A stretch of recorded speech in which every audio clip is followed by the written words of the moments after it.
Davlat xavfsizlik xizmatining Farg'ona viloyati boshqarmasi tomonidan huquqni muhofaza qiluvchi idoralar bilan hamkorlikda o'tkazilgan tadbirda diniy ta'limotdan saboq berish tartibini buzish bilan bog'liq holatlar fosh etildi.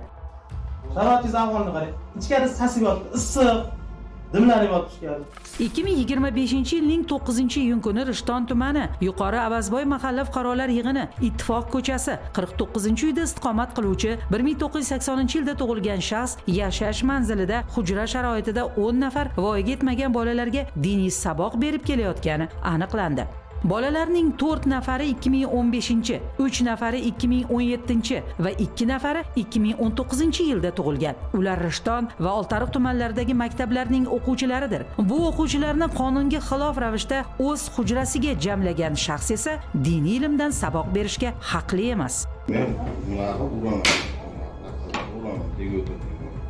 Bolalarni zo'ravonlikdan himoya qilish masalasida davlat jon kuydirmoqda. Hurmatli ota-onalar, farzandingizni topshirgan shaxs murg'ak qalb egalariga qanday usulda saboq berayotganidan xabaringiz bormi o'zi? Ma'lum bo'lishicha, 2025-yilning may oyi oxirlarida yashash manzilida hujra tashkil qilgan shaxs o'z xizmati evaziga bolalarning ota-onalaridan 500-600 ming so'mdan haq olib kelgan.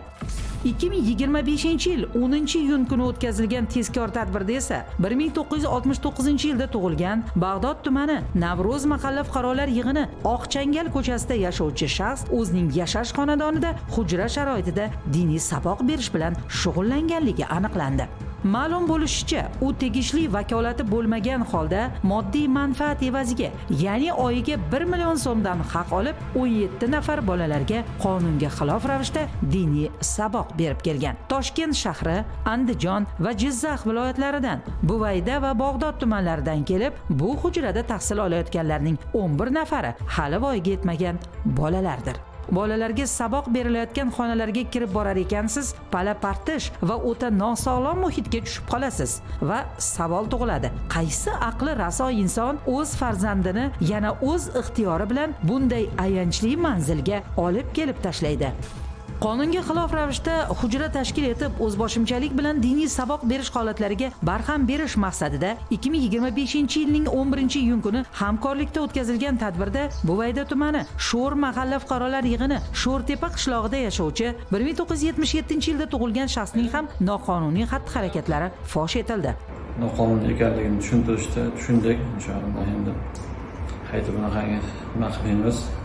Amaldagi qonunlarga zid ravishda o'zboshimchalik bilan faoliyat tashkil etgan mazkur shaxs yashash manzilida Qashqadaryo, Namangan viloyati, Buvayda, Bag'dod va Dang'ara tumanlaridan bo'lgan 14 nafar voyaga yetmagan bolalarga hujra sharoitida vakolati bo'lmagani holda tasdiqlanmagan turli diniy adabiyotlardan foydalanib, noqonuniy saboq berib kelayotganligi ma'lum bo'ldi. Siz qayerdansiz? Chus Namangan. Hop, sizchi? Chus ikkita. Sizchi? Qayerdan? Sho'rmi? Oyim qishlog'idan. Sizchi? Namangan. Sizchi? Qayerdan Namangan? Sizchi? To'raqo'rg'on. Yangi O'zbekiston taraqqiyotga intilyapti, zalolatga emas. Ota-onalar, sizchi, siz qayoqqa intilyapsiz? Farzandingizni hujraga emas, kutubxonalarga birga olib boring. Musiqa va san'at to'garaklariga yetaklang. Sport markazlarida ham bolangiz uchun doimo eshiklar ochiq. Shu ishni bugunoq qiling. Orzularingiz ushaladi.